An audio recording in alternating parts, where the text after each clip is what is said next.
Hey y'all, welcome back to the dirty old garage. And as you can see, I've tried to doll it up a little bit. I got me some posters back here and some props, but I'm also I had to move a bunch of stuff around because it was flooding last night in here. Apparently my hot water heater is I got to have it replaced. So I'm waiting on the dude to give me a call back. Good times, fun times, but I'm not going to let that stop me. We're still going to do a video for you today. And today I want to talk about my five most important albums to me from the year 1992. Now, why did I pick 1992? Well, there's a channel on YouTube, Robert Fithen, right? If you don't subscribe to him, you should because he's awesome. But he's been going through 215 albums from 1992. And it got me thinking as I was watching his video, 1992 was an important year for me. That was the year I turned 13 years old, right? So that, like, the stuff that I would get into and be into was really starting to form there, because before then I was the rocker dude. I was, all about Kiss and some like glam metal and, Zeppelin and stuff like that. It had to rock for me to like it. But around this time is when I really started to expand, and I thank my brother for that, because he was always giving me these mixed cassette tapes.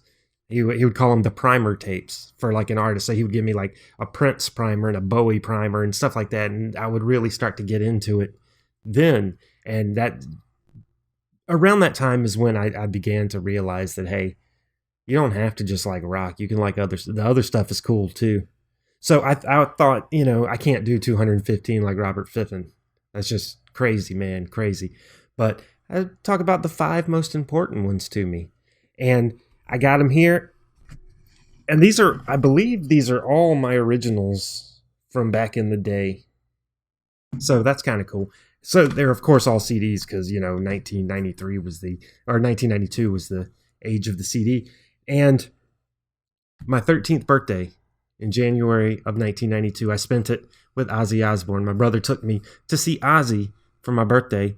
So that was awesome. That was an awesome way to usher in your teenage years, to go see Ozzy live in a small place. It was at the Grady Cole Center in Charlotte, North Carolina.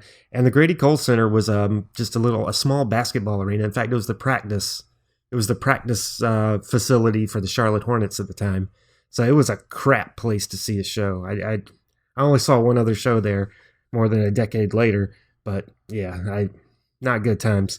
So anyway, let's talk about these five albums. And the first one I want to talk about is Arrested Development. 3 years, 5 months, 2 days in the life of Arrested Development. This was probably the first rap album that I got that I just completely and utterly fell in love with. Everybody remembers, People Every Day and Mr. Wendell. Those were like the big hits off of it. But the rest of the song, in Tennessee, of course. But the rest of the songs, it's got a nice, a nice spiritual feel, but it's still awesome.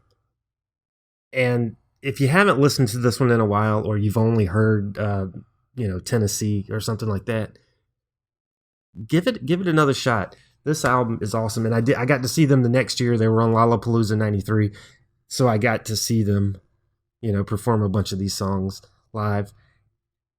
And I still listen to this album all the time. It's good stuff. Arrested Development, check it out, y'all. Now up next is Faith No More's Angel Dust.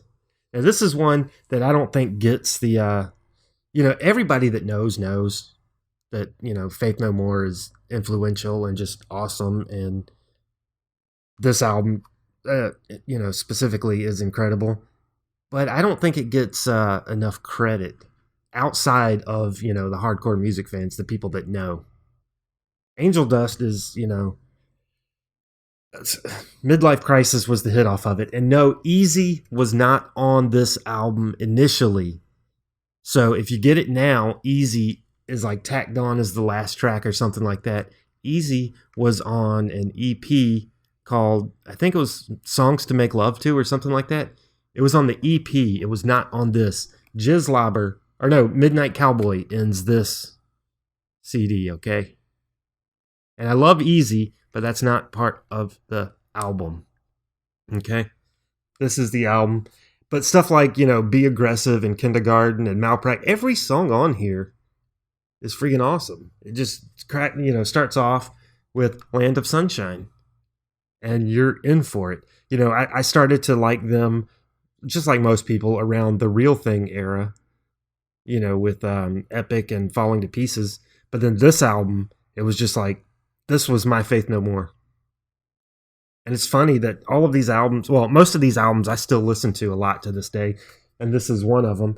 And this one was not Columbia House. This one was Columbia House, as you can see on the bottom, or BMG. Yeah, it was BMG. I got a lot of albums from Columbia House and BMG in those days, and I think most of you guys did too, if you were around in those days. And I did get to see them on this tour. They were opening for the Metallica and Guns N' Roses stadium tour. So they were the ones I was most excited for. Believe it or not, Metallica I was not necessarily excited for. And Guns N' Roses I really liked, so I was happy to see them. But I'm glad I got to see Metallica on the Black Album tour. You know, now I'm glad I was actually there. But Faith No More is the reason why I really wanted to go. And I'm so glad. And that's the only time I ever got to see Faith No More, which kind of sucks, but you know, it is what it is.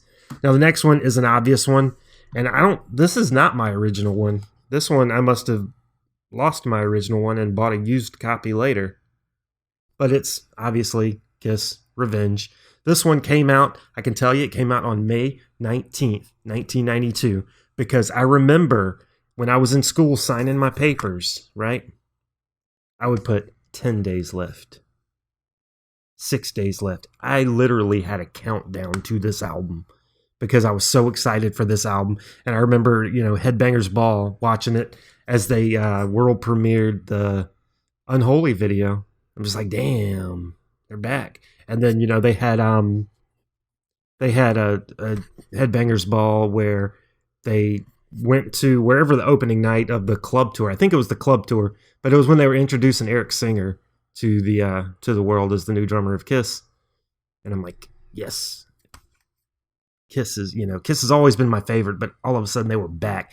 And what's funny to me is when I was in school, I was in middle school at the time, and when I Just Wanna was a single, I walked into one of the classes, and there was one of the like the preppy girls, right, that would never listen to Kiss in a million years, but she was in there singing I Just Wanna. And I'm like, yeah. And I did get to see Kiss on this tour. My friend's mom was a dancer, and she got tickets for me and him to go see it. And the Kiss Revenge tour in Columbia, South Carolina, was the first concert I went without an adult chaperone. All the other ones I either went with like my stepdad or my brother.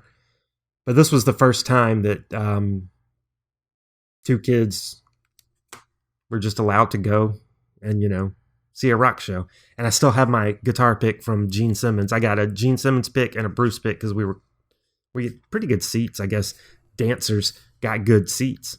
But the Revenge tour was awesome to me. I missed the Hot in the Shade tour. So I was happy to be back to see Kiss Revenge. And, you know, this was still before Kiss became, you know, full on nostalgia. A few years later with a reunion, this was still them being an active rock band trying to do their thing. Now, up next is might be sacrilegious to people, but Prince, the Love Symbol album, Prince and the New Power Generation. This is my favorite Prince album, period. This is the time that I really got into him. In fact, that mixtape that my brother gave me for Prince, it started off with My Name is Prince into Sexy MF, and I loved it. And if you've never heard the edit version of Sexy MF, I'm going to see if I can find it and just play a little clip because it's so annoying but so hilarious. And the original copy of this album that I had was the edited version, so I had to go back out and get the unedited because, yeah, you'll see why. You sexy mother. But I did not get to see Prince on this tour. My brother got to see him, I think in '93, but he was still touring for this album, and he played a bunch of the stuff for it. And I haven't heard very many of these songs live in the 5 times I saw Prince. I think maybe the only one I heard was 7. Oh no, I heard Sexy MF as well. Right, because I saw him in '97, and it was right before he dropped all of the dirty songs. So yeah, this album is incredible. 3 Chains of Gold, Sacrifice of Victor, The Morning Papers. I just love this. The only thing I don't really care for on this is the all the segues and stuff, all the little skits. Don't really care for those, but the rest of the stuff. This is my era of Prince. I love this era. Now, don't get me wrong. Obviously, Purple Rain, the classic 1999 Sign of the Times, all that stuff is awesome. But this is the one that connects to me the most because this is when I got into him and I was the most influenced by, all of a sudden I can love Prince. It's cool. It's all right. So yeah, I dug it. And the last one is another one that my brother got me to. I think he got me into all these, man. I can thank him for it. All the music that I've been to is because of him. It's all his fault. But King's X, their 1992 self-titled album. King's X is one of my all-time favorite bands. And this is the last one in the Sam Taylor, quadrilogy. The 4 Sam Taylor albums, the first 4 with the classic King's X sound before they, started getting with Dogman much heavier and grungier and all that stuff. But this one, King's X is just, I hate how overlooked they are. Musicians love them, their fans love them, but they never got over that hump. I remember seeing the Black Flag video on MTV, and it was Black Flag, It's Love, and Dogman were the only 3 I ever remember seeing, and it was only on like Headbangers Ball. I never really saw them anywhere else. But I hated it because this is such a great album. And the sad thing is this might be my least favorite of those first 4 albums, but my least favorite is still better than a lot of other people's best albums. So yeah, King's X, self-titled King's X, their 4th album from 1992. And yeah, what can I say? I was influenced a lot in that era because, as a 13-year-old, you're trying to find yourself, and I found myself. And I'm still listening to this. In fact, 3 of these 5 artists are still my favorite bands of all time, or artists. And then these 2 are still 2 of my favorite albums of all time. So it's crazy how important 1991 or 1992 was to me personally. So yeah, I can't go through 215 albums, but Robert Fitton did. So go check him out. I'll link him down below. It's good stuff. It's good stuff. Let's see where he puts these albums in his list. I don't think he's touched on any of these on the videos he's released yet, which means he likes them a little bit more. But we'll see. We'll see. So yeah, thank you. Don't forget, do the YouTube thing and help a brother out. Help me out so I can pay for replacing this hot water heater over here. It always fucking it's always something, man. Rick Springfield said it the best. It's always something.